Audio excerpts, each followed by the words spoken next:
Tulane is 1-3. Green Wave was in action Saturday at Ohio State. Ohio State won the game 49-6. Tulane returns home on Friday to face Memphis at Ulman Stadium in New Orleans, 8 p.m. Eastern, 7 Central on ESPN2.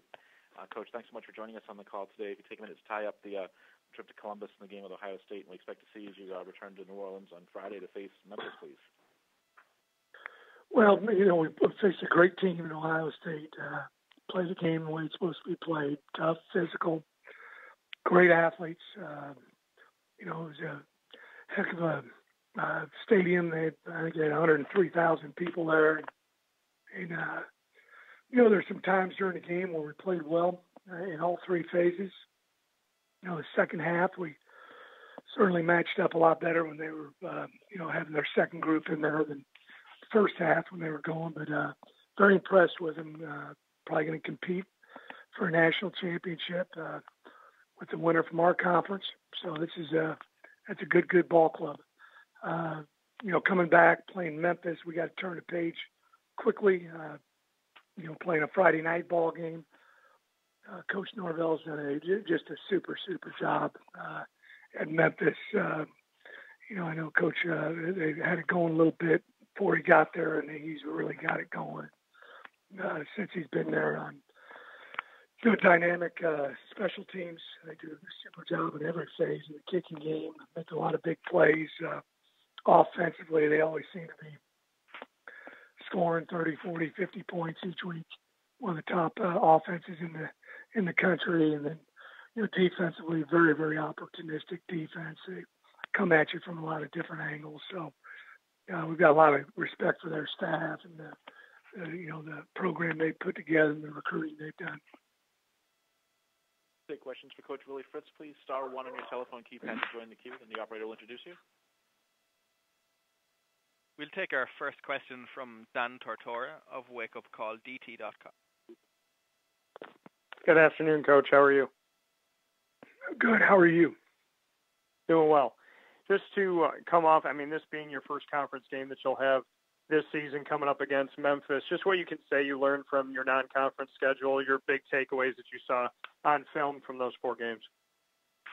Well, we played a tough non-conference schedule without question with Wake Forest. And, UAB's probably going to have a chance to play in another bowl game this year, a very experienced team. And then Nichols is having a good run, at the 1AA level. So very good non-conference. And then you add Ohio State to the mix. So it's got us tested and battle-tested and ready to play a tough conference schedule, open it up with Memphis, one of the, top teams, I guess, probably the last 5-6 years in the AAC.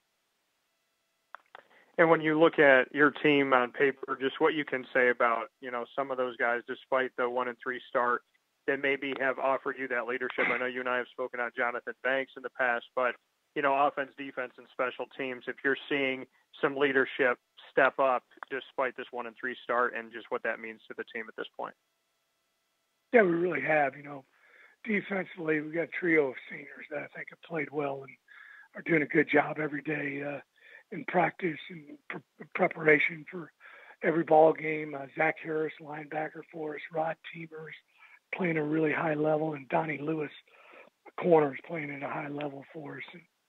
And, offensively, it's kind of been a different guy each week, but a couple guys that have been consistent in their preparation and playing up to their ability level week in and week out. Darnell Mooney and also Taryn Alcala. I've been impressed with both those guys. And, we've done some good things in the kicking game. We just got to do a little better job in the return game. And then we got to do a great job this week with coverage. They've got one of the top kick returners in the country, first team All-American last year. And then they also do a great job with their punt return game also. Thanks, Coach. I appreciate your time. Good luck this week. Thank you. Coach, one more if I can, with regard to a topic that came up earlier on the call with some of the other coaches, with regard to 4 games into the season, kind of at maybe a tipping point with regard to some of the redshirt rules in college football. Are there guys that perhaps you might have planned to sit that will continue on playing for you this year, or how you plan to manage that process now that you have kind of a 4-game window to look at people to look at freshmen coming in, and how you might manage that going forward?